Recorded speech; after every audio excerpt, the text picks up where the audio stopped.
దూరం చేసే ఎత్తుగడ మాజీ ఎంపీ మార్గాని భరద్వాజం ఈనాడు పత్రికను అడ్డం పెట్టుకుని చంద్రబాబు బీసీలు అనగదొక్కే కుట్రలు చేస్తున్నాను. తూర్పుగోదావరి జిల్లాలో బీసీల జనాభాపై ఈనాడు వచ్చిన తప్పుడు లెక్కలే అందుకు నిదర్శనమైన వైఎస్ఆర్సీపీ అధికార ప్రతినిధి మాజీ ఎంపీ మార్గాని భరతరాం ఆగ్రహం వ్యక్తం చేశారు. మంగళవారం రాజమహేంద్రవరంలో వైఎస్ఆర్సీపీ నేత డాక్టర్ గూడూరు శ్రీనివాస్తో కలిసి ఆయన మీడియాతో మాట్లాడుతూ రాజమహేంద్రవరం ఎంపీ సీటు ఎప్పటికీ కమ్మ సామాజిక వర్గానికే ఉండాలి, చంద్రబాబు ఫిక్స్ అయిపోయారన్నారు. ఈ సీటును వైఎస్ జగన్ బీసీలకు కేటాయిస్తుంటే చూసి వారు లేక బీసీ జనాభా లెక్కల విషయంలో తప్పుడు ప్రచారం చేస్తున్నారని ధ్వజమెత్తారు.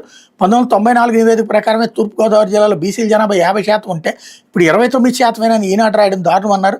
రాష్ట్ర జనాభాలో ఓసీలు, ఎస్సీలు, ఎస్టీల సంఖ్యను ప్రస్తావించిన ఈనాడు బీసీల సంఖ్యను కావాలనే ప్రస్తావించలేదన్నారు. బీసీల జనాభా సంఖ్య రాస్తే చంద్రబాబుకి ఇబ్బంది అనే కారణంతోనే బీసీల జనాభా గురించి రాయలేదన్నారు. 1994లో రాష్ట్రంలో బీసీల జనాభా 52% ఉన్నారని చెప్తే ఇప్పుడు ఈనాడు రాసిన లెక్కల ప్రకారం 50% తేల్చిందన్నారు. వాస్తవంగా లెక్కలు కడితే బీసీల జనాభా 60%కి పైగానే ఉంటుందన్నారు. ఈనాడు పత్రిక పద్ధతి ప్రకారం పనిగట్టుకుని బీసీలను అడగదొక్కే కుట్రలు చేస్తుందని ఆగ్రహం వ్యక్తం చేశారు.